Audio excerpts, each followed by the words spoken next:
This is Diane Mourglia-Swerdlow with another edition of HealthyLivingForExpansions.com.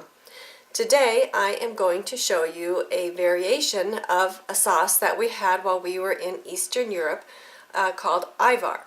This is basically a red pepper sauce. So what I'm going to do is show one to you, how to make one that is easy and very tasty, and you can spice it up in a variety of ways depending upon what you want it for.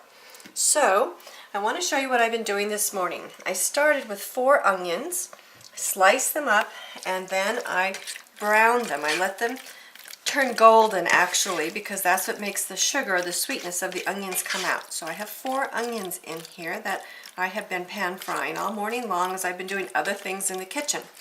Now, if you want, you can also steam them and you can cook them in whatever way is easy for you.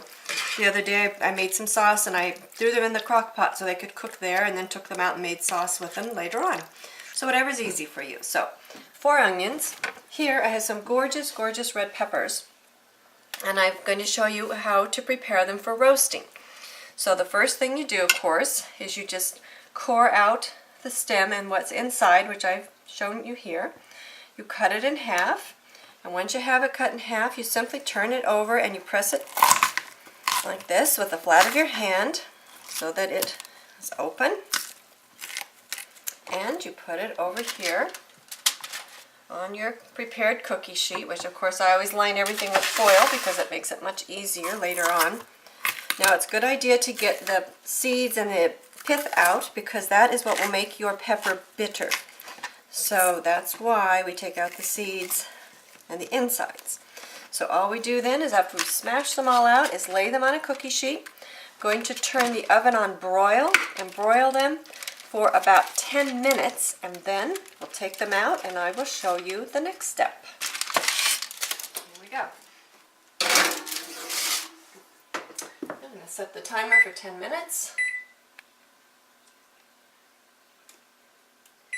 And we'll check back. Okay, 10 minutes have gone by. Let's take a check. Okay, you can see it's starting to char up a little bit because I want to be able to peel the skin off, but I'm going to turn it around. There's my beaker.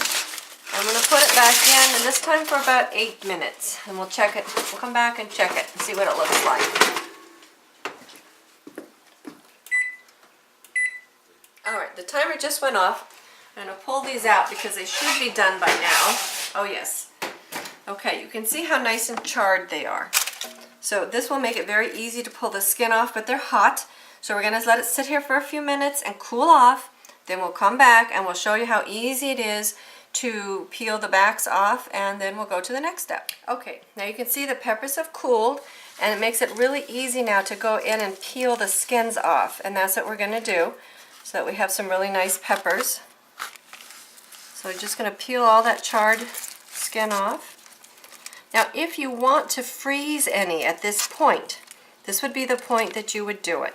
And you can put it between 2 pieces of plastic wrap and just put it in your freezer for later use. Because as long as you're taking all this time to broil, you might as well do a bunch of them at once and then you're done. But anyway, you can see how nice that turns out. And also at this point you can put them in your refrigerator if you want to use them in salads or cooking. You can slice them, and they really make a nice accompaniment to any meal, as well as they're just pretty. You know, they're nice. So I'm going to go ahead and take all the skin off, and then I'm going to show you the next step. Okay, this is the last pepper. So you can see how easily it comes off. Just maybe took me about 5 minutes to finish pulling this off of everything. So I've got my peppers here, the skin here, and the other thing you can add, if you like, depending upon flavor, is you can do this exact same thing with an eggplant. You can slice it in half, you can broil it, you can leave your eggplant whole, and then you can turn it several times and peel that off and also put this in if you so desire, if you want that flavor. Alright, so in the meantime, while I was waiting for these to cool, I took my sauteed onions and I put them in a bowl to make them easy to go into my blender. And remember, I have about 1/4 cup of olive oil in here already. So this is going to go, oops, my hands are oily. I'm going to go into my food processor. And my peppers are going to go. And of course, if you want to do the easy way, you can always just buy a jar of red peppers, but of course, as you know, I like to know where my food comes from. So these go in. And again, I have about 6 large ones, and you can adjust depending upon what you can find, the flavors that you like, and so forth. And I have an additional 1/4 cup of olive oil I'm going to put in. I also put in apple cider vinegar, approximately 1/2 cup. Now you can use different flavors of vinegar too, again, to get a different flavor in your red pepper sauce. This is the one my family likes. Then I have in here 1 teaspoon of black pepper and 2 teaspoons of high quality sea salt. Of course, I like fleur de sel. That's going in. And again, you can add whatever seasonings you like. We have done it with basil or oregano, kind of give you a marinara type of flavoring if you like that. It goes on, we turn it on.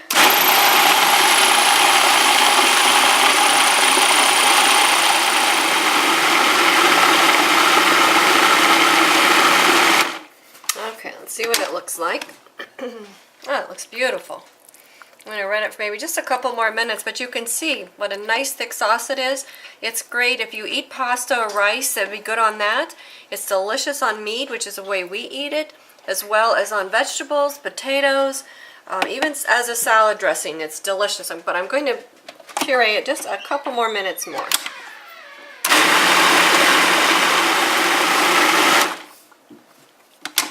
Alright, it looks done.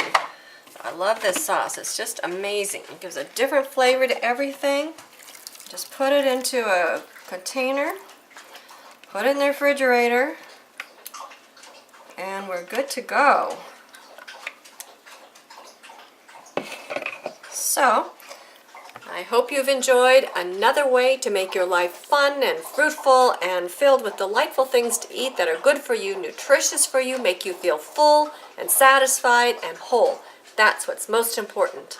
Thank you for joining me, Janet Diane Mourglia-Swerdlow, for another edition of Healthy Living for Expansions.com. Bye-bye now.